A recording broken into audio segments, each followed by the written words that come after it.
धर्म संगे स्त्री बाहागर संपर्क में मु किसी निष्पत्ति बदल आपण कौन कहवाक चाहते मु किसी बुझी पारुनी। मु तुमको बुझे दूची तमें से दिन चाहूल ना उत्सव पर स्त्री बाहागर हो बोली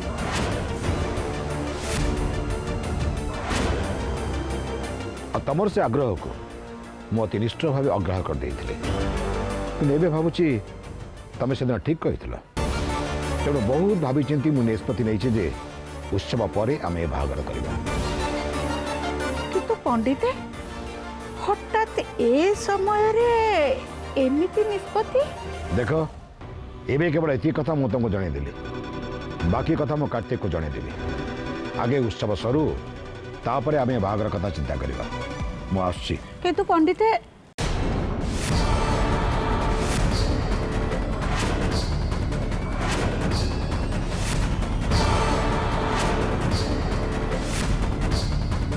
मु जो निष्पत्ति नहीं यहीटा ही मोर शेष निष्पत्ति बस या परे मु किसी भी शुणा चाहूनी।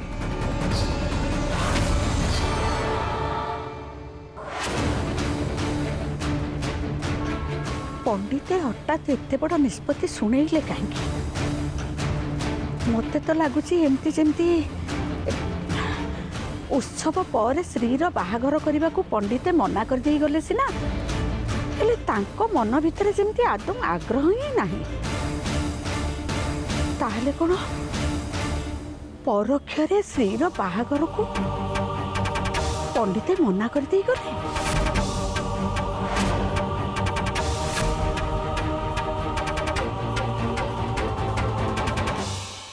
देखिलु श्री माँ श्री चक्रेश्वरी सद्बुद्धि देले बोली तू मंदिर आसवाक बाध्य हेलु नले काली माँ को दर्शन पाई तो भाया जंतु कौन मरीगले भी मंदिर आसवाक राजी था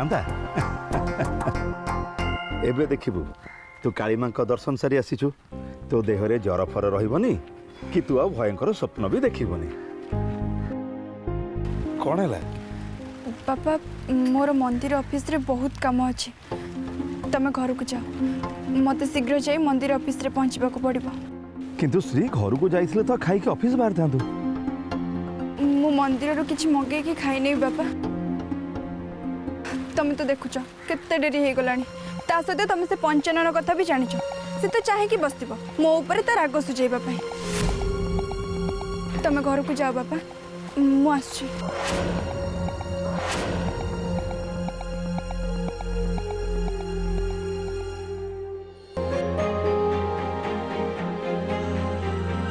थरे खाली पंडित घरे श्री बाहागर हो जाऊ तापर ये गजेंद्र आ पंचानन पूरा साबाड़ हो।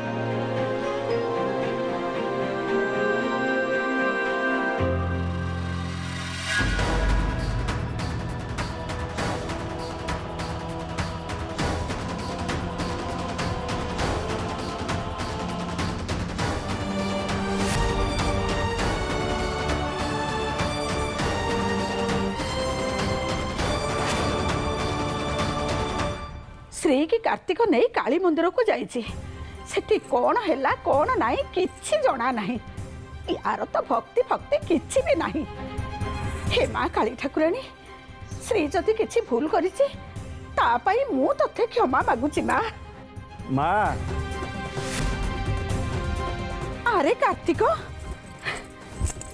श्री मंदिर को जाई माँ को दर्शन कला तो हाँ माँ श्री मंदिर भीतर को जाई माँ को दर्शन कला और दीप भी जालिला जा हो मोर गोटे चिंता गला किंतु आउरी गोटे कथा हिची एठी पुणी कौन है पंडित आस्तिले पंडित एठिक आसीथिले हाँ श्री बाहागर बाबद रे तते कहथिले ना सी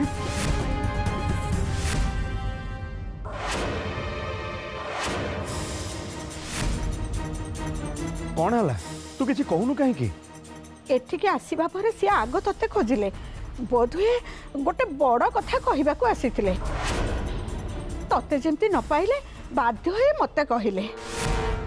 कौन कहले तते पंडित कौन कहले मु तो तांको एते किरी कहिले उत्सव पर श्रीर बाहागर करबा बोली हेले से जम्मारो राजी हेलेनी कहिले कोन ना उत्सव पर बाहागर कले ए घरु वयस्क लोकंकर मुंड जीव से निजे तो मते सब कथा कहथिले किंतु आज तू मत सब कथा कहूँ कहीं एइथिपाई कहूची जे पंडित आम घर को निजे आसी उत्सव पर श्री रो बाहागर करबा बोली कहिकरी जाइचंती।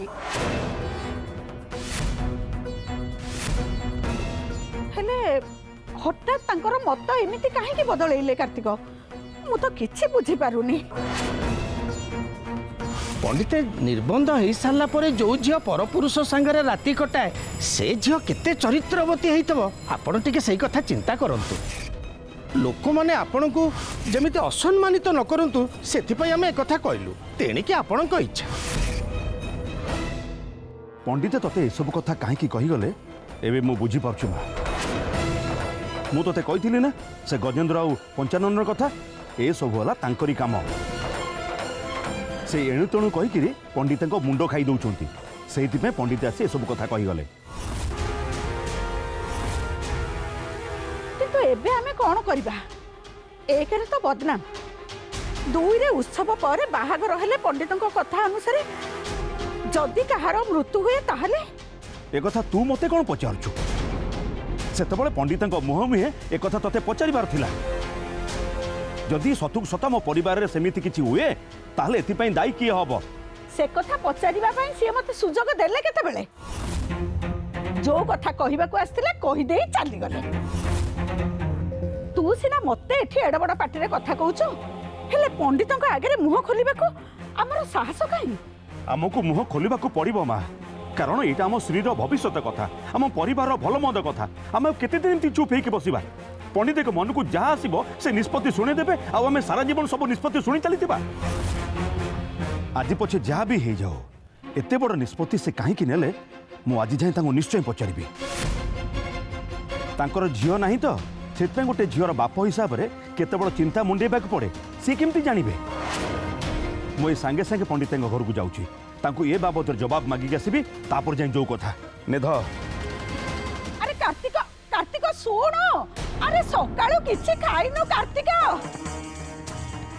हे माँ श्री चक्रेश्वरी तू कहीं आम समस्त को एमती विपद रे पकाउछु माँ। जदि सत को सत उत्सव पर पंडित ए बाहागर करती ताहले ताहले आम घर समस्त सुख शांति नष्ट हो जीवो माँ। आम घरे समस्त आखिरु केवल लुह ही लुह बोइब माँ, केवल लुह ही लुह बोइब।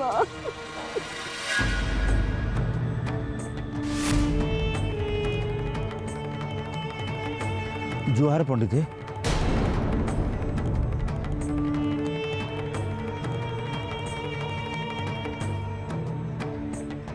मु आपण संगे किछि कथा हवा चाहे पंडित।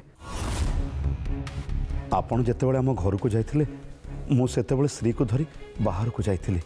हाँ कार्तिक, तम माँ मत से कथा कहले किंतु सेठी तम माँ को मु जहाँ कहीकि आसती से कथा तो तुम निश्चय शुणी सारी। सेई कथा तो शुणी मु आपण पाखक आसी पंडित। दयाकोरी आपण कहतु कहीं आपण एते बड़ निष्पत्ति नेले? कहीं आपण ए बाघर को घुंचेवा चाहते? एमती गोटे निष्पत्ति नवा पछरे कौन उद्देश्य पंडित, कौन उद्देश्य? सत कह गले कार्तिक मु गोटे बहुत बड़ धर्म संकट में पड़ जाइए। धर्म संकट तो मु ही पड़गली पंडित। आपण तो निजे कहते उत्सव परे परे जदि बाहागर हुए तेबे आम घर मो मार मुंड जीव, बापांकर देहांत हो जीव, ए पृथ्वी प्रलय आसीबो। एमती आपण केते कथा कहिथिले एबे आपण ए बाहागर घुंचेई दउचंती। ए सब परे जदि मो घरे किछि अनिष्ट हुए? जहाँ अनिष्ट हम से तमें आ तुम परिवार दायी कार्तिक।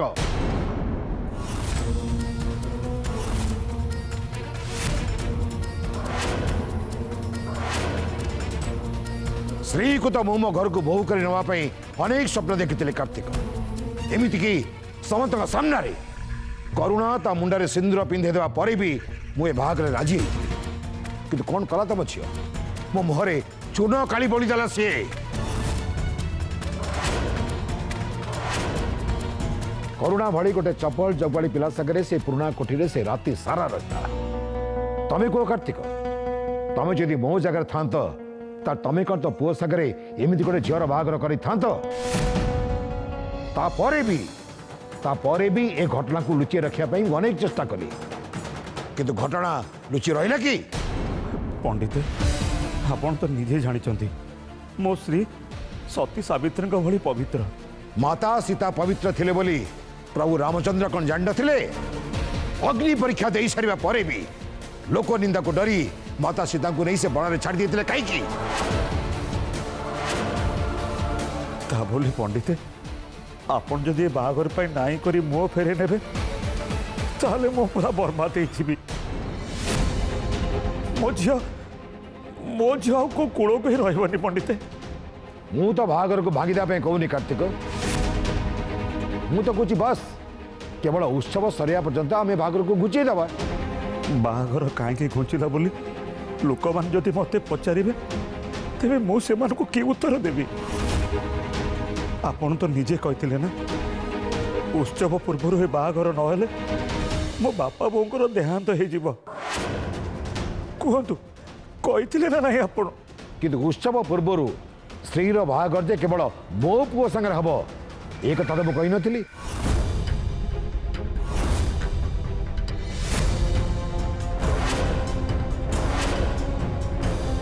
देख कार्तिक एमती तो लोक मैंने आगुरी कहते जे श्री सहित करुणार संपर्क रही आ श्री भी करुणा सहित से पुराणा कोठी राति बीते एक कथा को सत बोली प्रमाण करदेला तेणु मो मतरे उत्सव सरिया पूर्व तुम स्त्री बाहागर करुणा सहित कर दियो ताले तब सब समस्यार समाधान हो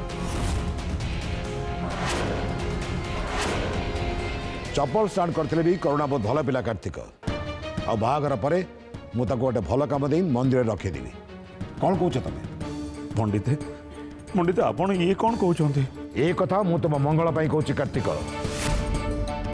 तुम सम्मान रही तुम झीर बाहागर हो तुम बापा माँ मुंड भी रही मुझे भी कहूँ कार्तिक ए बाहागर समस्त खर्च मु बहन करी बाकी निष्पत्ति तमर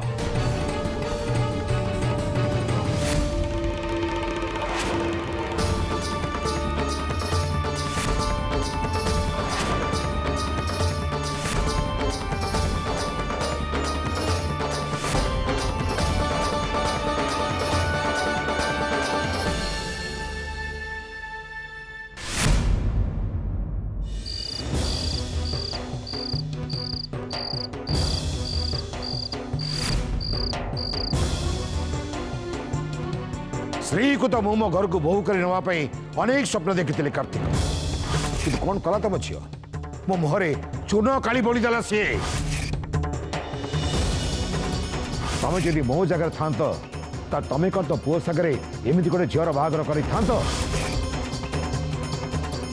अग्नि परीक्षा दे सारिबा परे भी लोक निंदा को डरी माता सीता को नहीं से बण छाड़ दिए कहीं उत्सव सरिया पूर्व तुम स्त्री बाहागर करुणा सहित कर दियो ताले तब सब समस्यार समाधान हो कार्तिक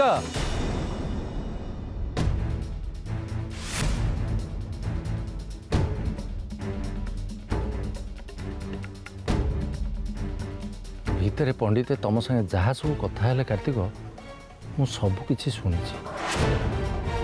पंडित भूल कहते कार्तिक किंतु प्रकृत सत कथा या जे सान पंडित स्त्री को मने मने पसंद करती बाहा चाहती किंतु ये बाहागर मना करी पंडित केवल तुम संगे संपर्क काटी ना कार्तिक बरं तांका निज पुओ प्रति भी अन्याय कर श्री बापा हिसाब से मु कौन करी से कथा जमा बुझी पारुनी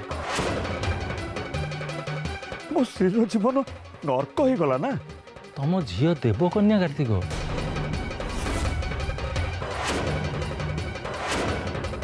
एमती झील को तुम पाइच से तुम बहुत बड़ भाग्य पंडित तो स्वार्थपर और निज स्वार्थपाई से निज पुओ को भी गोईठा मारी पारती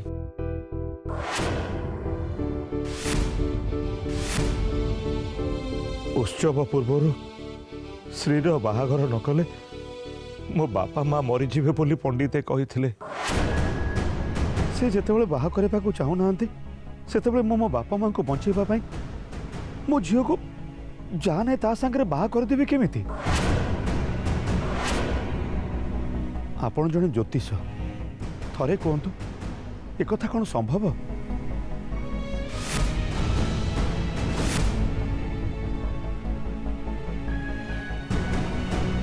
ପଣ୍ଡିତ ତମକୁ ଅଧା ସତ କହିଛନ୍ତି କାର୍ତ୍ତିକ।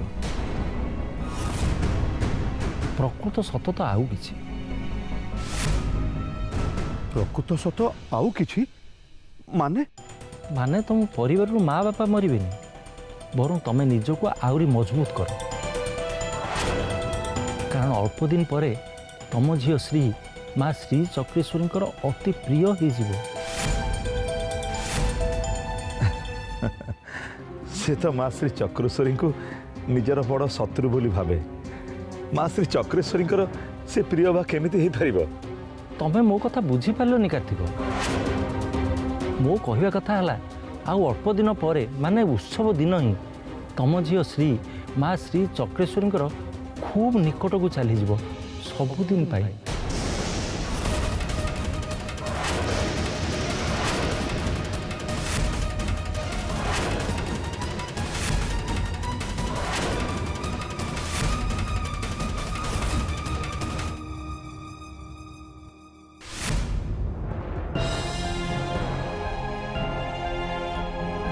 ଆପଣଙ୍କ କଥା ମୁଁ କିଛି ବୁଝିପାରୁନି କଡ଼ିରତ୍ନେ। ଆପଣଙ୍କ କଥା ଶୁଣିବା ପରଠୁ ମୋତେ ମୋତେ କାହିଁକି କେଜାଣି ବହୁତ ଜୋରେ ଡର ଲାଗୁଛି। ମୁଁ ଯାହା କହୁଛି ଏକଦମ ସତ କଥା କହୁଛି କାର୍ତ୍ତିକ। ତମ ଝିଅର ଜାତକରେ ଥିବା ରାଶିଚକ୍ର ଦେଖିଲା ପରେ ହିଁ ମୁଁ ଏକଥା କହୁଛି। ତମ ଝିଅକୁ ଯେତେବେଳେ ସମ୍ପୂର୍ଣ୍ଣ 21 ବର୍ଷ ପୁରିଯିବ, ସେଇ ଦିନଠାରୁ ବି ପୃଥିବୀ ପୃଷ୍ଠରେ ତମ ଝିଅର କର୍ତ୍ତବ୍ୟ ଶେଷ ହେଇଯିବ। ଏ କଥା ଯେତେବେଳେ ପଣ୍ଡିତ ଜାଣିଲେ, ତତ୍କ୍ଷଣାତ୍ ସେ ଧର୍ମା ସାଙ୍ଗେ ସ୍ତ୍ରୀର ବାହାଘର ବନ୍ଦ କରିଦେଲେ। ଆଉ ଏବେ ସେ ଘରେ ବସି ବସି ସ୍ତ୍ରୀ ମୃତ୍ୟୁର ଦିନ ଗଣିବାକୁ ଆରମ୍ଭ କରିଦେଇଛନ୍ତି। ସ୍ତ୍ରୀ ପାଇଁ ଆଉ ମାତ୍ର ଅଳ୍ପ ଦିନ ବାକି ରହିଲା କାର୍ତ୍ତିକ। ଠିକ୍ ଉତ୍ସବ ଦିନ ହିଁ ସେ ଅନନ୍ତ ପଥର ଯାତ୍ରୀ ହେବ।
କ'ଣ କରିବି? ଏବେ ଘର ଭିତରକୁ ଯିବି ତ ଶ୍ରୀ ବାହାଘର କଥା ପଣ୍ଡିତେ କ'ଣ କହିଲେ ବୋଲି ପ୍ରିୟମ୍ବଦାର ଆଉ ମାଆର ଅନେକ ପ୍ରଶ୍ନ ମୋତେ ପଚାରିବେ। କି ଉତ୍ତର ଦେବି ମୁଁ ସେମାନଙ୍କୁ? କ'ଣ କହିକି ବୁଝେଇବି?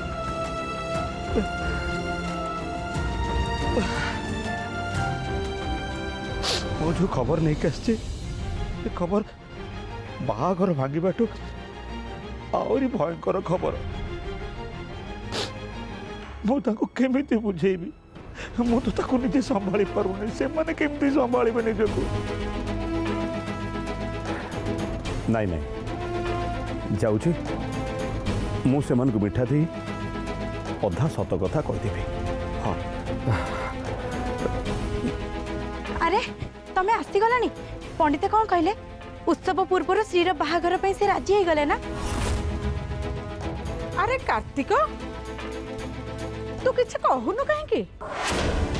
তো মুহরু পদে কথা শুনিবু বলি আমি পুরা অধৈর্য হয়ে শাশু বউ ଦି ଜଣ যাক অনেকরি বসিছু। বাহাঘর পাই কিছু বিঘ্ন ঘটুনি তো? পণ্ডিতে পণ্ডিতে কিছু অমঙ্গল কথা কহিলে কি? আরে কার্তিক কিছু তো কহ। ସବୁ ଠିକ୍ ହେଇଗଲା ମା। ଯାହା ହଉ ମୋ ମୁଣ୍ଡରୁ ଗୋଟେ ଚିନ୍ତା ଗଲା। ବୁଝିଲୁ ମା, ମୁଁ ଏମିତି ଗୋଟେ ଖବର ନେଇକି ଆସିଛି ଯାହାକୁ ଶୁଣିଲେ ତମାନେ ଖୁସିରେ ଫାଟି ପଡ଼ିବ। ଦେଖିଲୁ ତ ପ୍ରିୟମ୍ବଦା, ମୁଁ ତତେ କହୁନଥିଲି? ଆଲୋ ପଣ୍ଡିତେ ମତେ ସିନା ଏଠି ଏମିତି କହିଦେଲେ, ହେଲେ ଆମ କାର୍ତ୍ତିକକୁ ସେଠି କିଛି କହିପାରିନଥିବେ। କହିବେ କଣ? ଆମେ କଣ ଭୁଲ କରିଛୁ ନା ଶ୍ରୀ କଣ ପାପ କରିଛି? ହଁ ମା, ତା ସାଙ୍ଗକୁ ଆମ ସାଙ୍ଗରେ ମା ଶ୍ରୀ ଚକ୍ରେଶ୍ୱରୀ ବି ଅଛନ୍ତି ନା। ଡାକିଦେଲେ ଓ କଲା ଭଳି ଦେବି ସେ କଣ ଆମକୁ କେବେ ଦୁଃଖ ଦେଇପାରିବେ? ଯାହା ହଉ ସେତେବେଳଠୁ ମୋ ମନଟା ଟିକେ ବି ଭଲ ଲାଗୁନଥିଲା, କିନ୍ତୁ ଏବେ ଏ କଥା ଶୁଣିବା ପରେ ମୋ ମନ ଟିକେ ହାଲକା ଲାଗିଲା। ମା, ଏତେ ବଡ଼ ଖୁସି ଖବର ଶୁଣିଲେ ମୁହଁ ମିଠା କରିବାନି? ମୁଁ ଯାଉଛି ମିଠା ନେଇ ଆସିବି। ରୁହ ପ୍ରିୟମ୍ବଦା, ଯାଉଛ କୁଆଡ଼େ?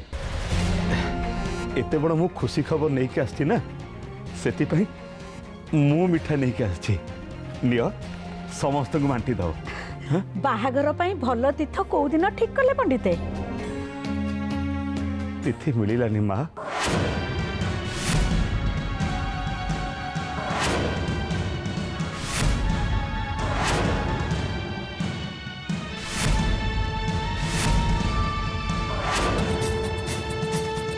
ତିଥି ମିଳିଲାନି ମାନେ?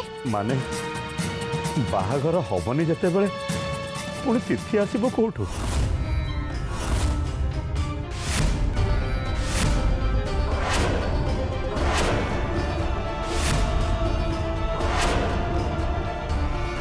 ଇଏ ତୁ କଣ କହୁଛୁ କାର୍ତ୍ତିକ? ବାହାଘର ହବନି? ପଣ୍ଡିତଙ୍କ ପୁଅ ଧର୍ମ ସାଙ୍ଗରେ ଶ୍ରୀର ବାହାଘର ଆଉ ହବନି।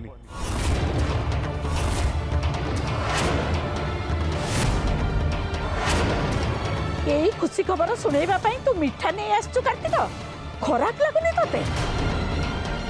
ମୁଁ ତ ଆରମ୍ଭରୁ ଏ ବାହାଘର କରିବା ପାଇଁ ରାଜି ହଉନଥିଲି, ଖାଲି ପଣ୍ଡିତେ ବାଧ୍ୟ କଲେ ବୋଲି ମୁଁ ଏ ବାହାଘର ପାଇଁ ରାଜି ହେଲି।